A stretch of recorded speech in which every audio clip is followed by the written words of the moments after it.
Hello friend, मैं अभिषेक शर्मा आपका technical classes में स्वागत कर रहा हूँ। यहाँ पे अपन बात कर रहे हैं आपके सामने फ्लूइड मैकेनिक्स के चैप्टर नंबर 5 और उसकी प्रॉब्लम 5.24।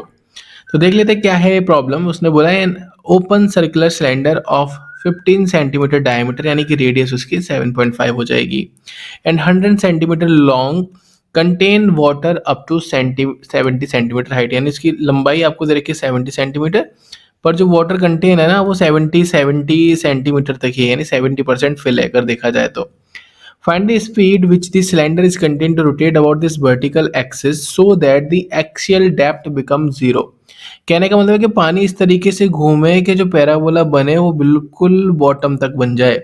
यानी कहना क्या मतलब है कि जो जी की वैल्यू हो जाए वो यहाँ पे 100 हो जाए। कितनी हो जाए? 100 सेंटीमीटर हो जाए। तो उस केस के अंदर उसके आरपीएम कितने होंगे?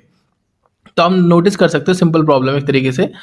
जी मुझे डायरेक्टली गिवन दे दिया 100 सेंटीमीटर। इसके बाद मुझे रेडियस की वैल्यू 7.5 सेंटीमीटर निकाल ही चुका हूँ, ऑलरेडी मेरे पास है। क्योंकि अगर आप यहाँ पे नोटिस करेंगे, क्योंकि हाइट थी उसको मुझे लेना देना नहीं है यहाँ पे, तो यहाँ पे मैंने क्या किया, जेड का फॉर्मूला लगा दिया direct, omega square r square over 2g।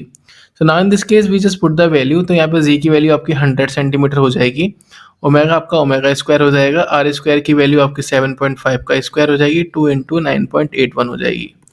तो इसको जब आप सॉल्व करोगे तो ओमेगा की वैल्यू यहाँ से निकल के आ रही है आपकी 59.05 रेडियन पर सेकेंड, क्योंकि ओमेगा इज इक्वल होता है आपका 2 pi N over 60। So now in this case N is equal हो जाएगा आपका ओमेगा इंटू 60 ओवर 2 पाई।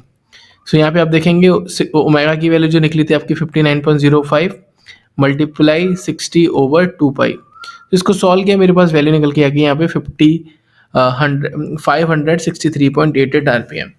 तो सिंपल प्रॉब्लम है। अगर आपको वीडियो समझ में आए तो प्लीज़ लाइक ज़रूर कीजिएगा, शेयर ज़रूर कीजिएगा। Thank you so much guys, thank you.